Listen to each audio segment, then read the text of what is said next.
Concentrating, of course, means full attention to what we are doing, often something that we have to do. But what we concentrate on in our practice is, of course, our breathing. Though what may have attracted us to practice is seeing it as a way of dealing with problems in our personal life, especially those caused by thoughts. Even in Zazen, thoughts are often passing through our minds, but when it becomes one-pointed, that is, without thoughts, this is shikantaza, just sitting. This is what practice is for us at first. But after getting up from Zazen and forgetting about our breathing, we go back to doing instead whatever we find ourselves doing. If daydreaming is what that is, we are apt not to be aware of it.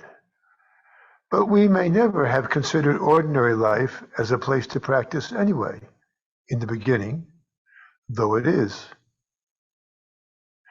Suzuki Roshi once said that as long as we are not concentrated on what is happening to us, we cannot avoid having to put up with delusions.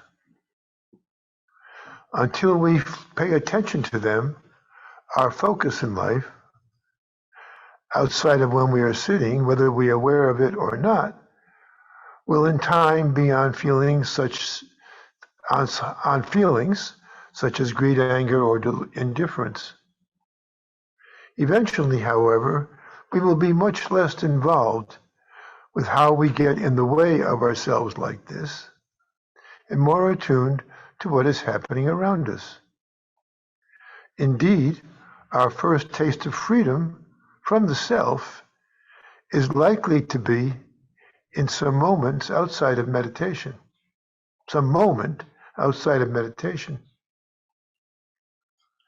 Suzuki Roshi also has said that Buddhism is different from other religions in that it doesn't support only one aspect of something, such as a deity, but rather acknowledges that there are at least two sides to everything, a relative one and an absolute one. To say that there is only samsara would be to deny the truth in Shakyamuni's words about nirvana. And saying that there was only nirvana would be to make a similar mistake. The relative side is our being where we are, which is samsara, and the absolute side is where practicing takes us, which is to the nirvana within. Both sides appear in Shakyamuni's early teaching on the Four Noble Truths. The first is that we all, as you know, the first is that we all suffer. The second is that why this is so is because we don't accept things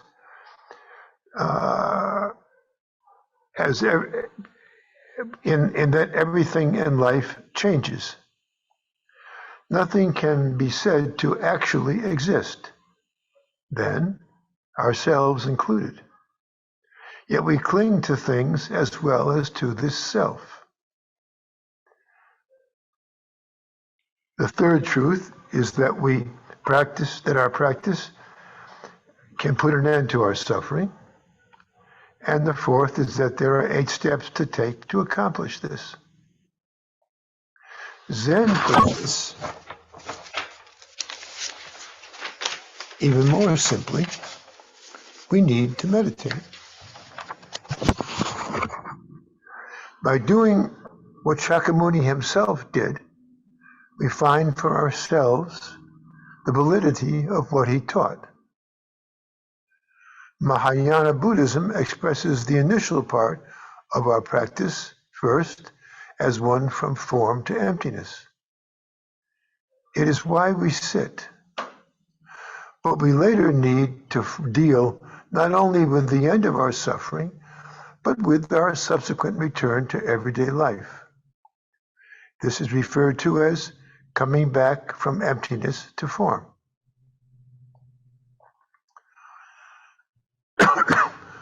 When practice is as yet represented by formless emptiness, a further point is that while we may think that we sit to obtain enlightenment, it is futile to actually try to do this. This is clearly stated in the Heart Sutra.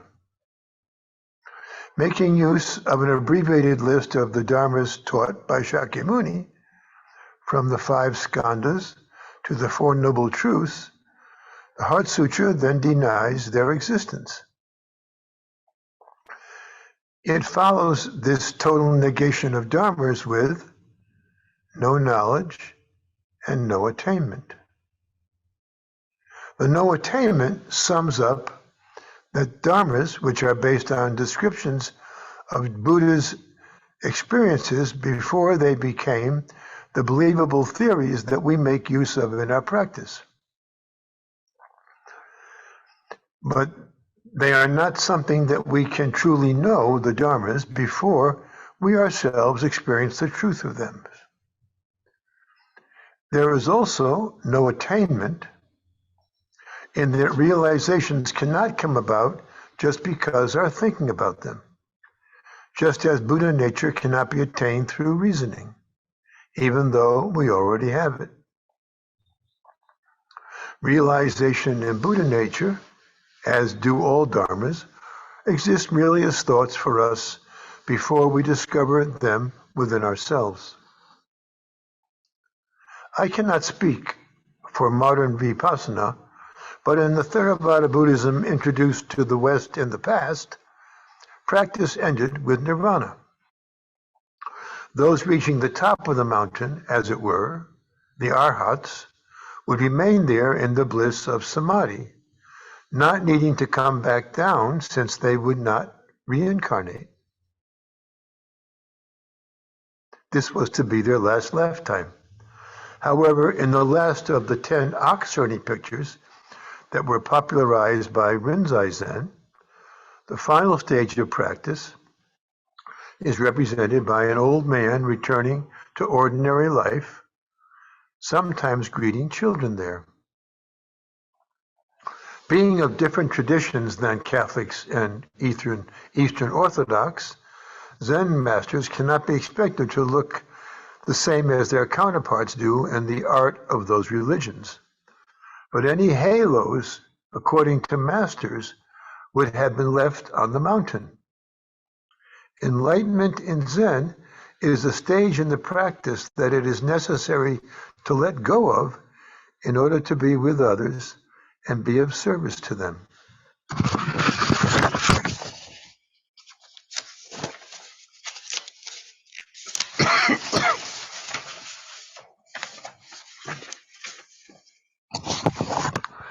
The verse that we all chant, we have already chanted a half an hour ago, when putting on robes and rakusus after the first, in most cases, the first period of Zazen in the San Francisco Zen Center affiliated temples like us.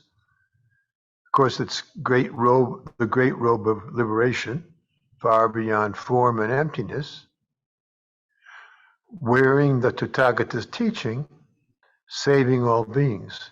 That's in kind of poetry style. If I just edited this a little to make it into a sentence, by putting on the great robe of liberation, which is far beyond form and emptiness, that is liberation, we will wear the Tathagata's teaching and save all beings. The Enso, the Enso, is a one-stroke ink drawing of the path of practice with respect to form and emptiness. Form is where the brush first touches paper to begin to make the circle.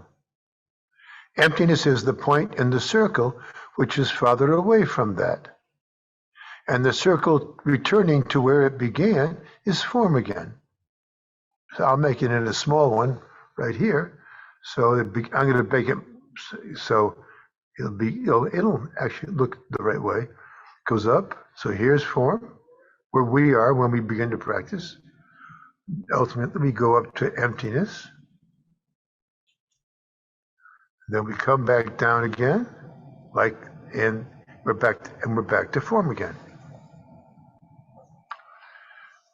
This Enso stroke, use a brush a little more like this, I guess, often comes back to where form begins again. It overlaps the beginning. Thus, the Enso graphs how practice over time takes us from samsara to nirvana and back to samsara. It illustrates not only that form is emptiness, but also the above, and emptiness is form. Form is emptiness, emptiness is form, but also the above in the chant this morning, far beyond form and emptiness. As both form and emptiness are left behind, as well as our returning to emptiness to form, from emptiness to form. At the end of a section in the Genjo Koan that depicts the same path as the Enso does, Dogen wrote, "No trace of enlightenment remains, and this no trace continues endlessly." All right, thank you. Any comments or questions?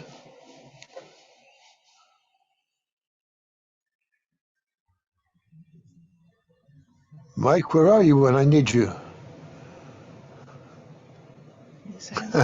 There he is. Uh-oh. What? Oh, my sound was down. Mike, start again. Your Dharma talk almost made me want to laugh because it seems that our study in Zen, we have to break away from samsara long enough to realize it's samsara, but we don't take it that seriously and we come back to it. It's like the process of meditating and stuff reminds us that we want to not be fooled by samsara, but we still have to work with it. We still have to live with it. And so we end up, bumping back into ourselves by the end of, if there is such a thing as end of practice. But I get the feeling that it's just a way of just taking a step back and going, look, this isn't what you think it is, but it is all there is. So you got to work with it. Don't take it so seriously. And then once we get to that point, we dive right back in and wallow around in the mud again. But it's a different experience. I don't know if that's correct, but that's the impression I got when I hear your talk. Well, that was a very good synopsis, and it made me think about something that I left out. Because, well, I didn't leave it out, but I could have. Where's Jane here? But I could have explained more. Because, of course, the second time through to samsara, you're not thinking of yourself. The self has disappeared in a way. It's there, but it's not. It doesn't matter. It just no longer. It takes care of you, but it's not you. Because that you is left behind when you're, I can't say completely for myself, but that you is left behind because you come back for the purpose, actually, of teaching others or helping others. Not teaching, and sometimes teaching, but helping others. And that's why the Mahayana extends the practice beyond nirvana. But it also is the truth that we do, that is the path that our life takes, that we do come back. But when we come back, there's no attachment left, or very little attachment left, or anyway, an openness to everything in your life. It's like a snake peeling their skin. They shed their skin, but they're still the same thing, but they've gotten rid of that old suit of clothes that they used to wear. And now you come back and you're still here, but you're not the same that started the journey. Good idea. And that's why we have to keep practicing. Because when we come back, if we stopped practicing, that skin will get hard. It won't be new skin. It'll be old-fashioned attached to myself skin. So we have to go by that, your image there also. Yeah, Spencer. Yes, Peter.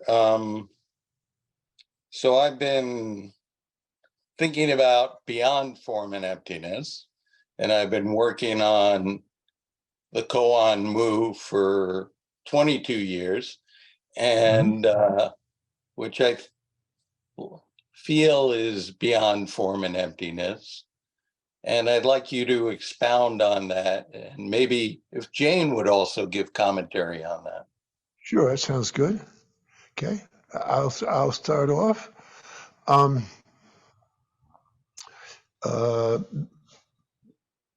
There's many ways to attach that. But anyway, solving the koan, I guess I haven't solved the koan. I haven't practiced with the koan actually, but the experience of solving the koan is one. I actually mentioned this, I think, in my last talk, maybe, but is one where for some time, 2 or 3 days, maybe, you don't experience that ego. You actually feel the openness of enlightenment. But that's just one experience. That just tells you, that you finally see a signpost about where you're going. Until that point, it's kind of been touch and go in our practice. But when that happens, but actually that might happen before going beyond form and emptiness, that experience. So that's what the Mu koan apparently is about.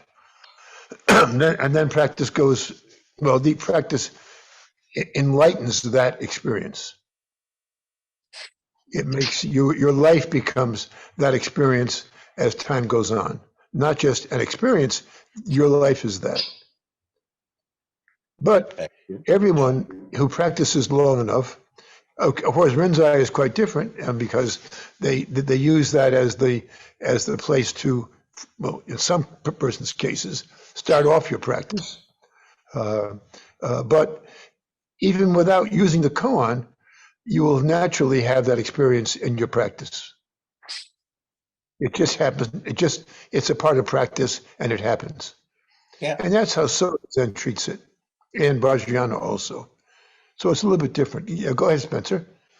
No, that certainly I after a couple of days in a sesshin, I did pass that koan, but that was like just to set the hook in my mouth. Yes, right. That's the hook. Yeah. Right. And, Yeah. I caught a glimpse of the ox's tail, and, I've been chasing it now and working on that unsolvable koan, which is my life, right? Well, there's another version of the koan, and the version of the koan is that experience happens. I mean, the teacher says that, but actually, if you ask someone else in the practice a little later on, does the dog have Buddha nature? They will say yes. Yeah. No, well. So therefore, that's the next. It's that yes that isn't, perhaps, once again, not knowing this exactly about that koan, but it's that yes it's also important in Soto Zen. It's yes to everything, right? Including dogs. It's case number 1 in the Mumonkan and number 18 in what's the other book? But both the commentary, in the Mumonkan is just no, but I love it when it's yes, because it's more than the transgression, right? So yes, that's right. Jane, you were called on by. Okay. You have an answer for us here. Well, let me. I don't know if it's an answer, but I can. The lighting is not too good here. I'm sorry about that. See it from the point of view of my own life in a way, is that no matter how many times you go around in this practice, in this journey, you always come back to go, which is lucky because we really do reset our mind and body to begin again without the former illusions. And one of the things about the emptiness area is that we discover not just that the world is empty, but that all the things we thought were plaguing us are also empty. That we are both the poisons, the three poisons, and not the three poisons. That we are both foolish and do very unintelligible things in our lifetime, and yet we don't at the same time. That's one of the things we discover, is that we can drop all of the illusions about our own inadequacy and realize that that's not even an issue, that it never was an issue, that we're full, complete, and have everything we need. And that's what we start to study when we go around the first time and we come back to samsara, as it were, in this practice. We just discover that we're studying the same things all over again, but we're studying nuances that we've never touched on. That is, we have subtle changes that begin to enter our lives. And those subtle changes are the most indescribable things we will ever deal with. And as we work with those, we learn how to let them go also. So we're always studying something. We never, even in the act of trying to help all beings, we're also never stop studying all these subtle sides of ourselves, because they keep coming through and they will keep entering our lives until we pay attention to them and start to work with them. So I don't know about the Mu koan because I've never worked with it, but I assume that no matter how much you look at a koan, there are so many subtle sides to it that anyone is a choice. So I feel like looking at everybody, I know that all of you will deal with this in a very good way in your lifetimes, and that I feel much better about life right now because I know that everybody really does have everything they need at all times. And it's just a question of you plowing your own field of far beyond form and emptiness. And which I think all of you are more than equipped to do. Thank you, Jane. So if I wanted to say one thing, it's that I wish I could live a long time just so I could see all of you flower. Yeah. In all the most unimaginable, beautiful flowers that existed. So whatever your Mu koan is, Spencer, I hope that it will always nourish your life in such a way that you can scarcely contain it. You'll be like a flower pot that overflows everywhere with the most extraordinary flowers. So all of you, please don't ever stop. It's Jane. Thank you. Because, Peter asked me to write about some literature or a koan, and I went back to go, and my experience is so much more profound and rich now that, it's, thank you. Yeah, well, I hope, you don't think of field far beyond form and emptiness as something outside of yourself. If you just remember that richness is yours. Okay. Yeah, thank you.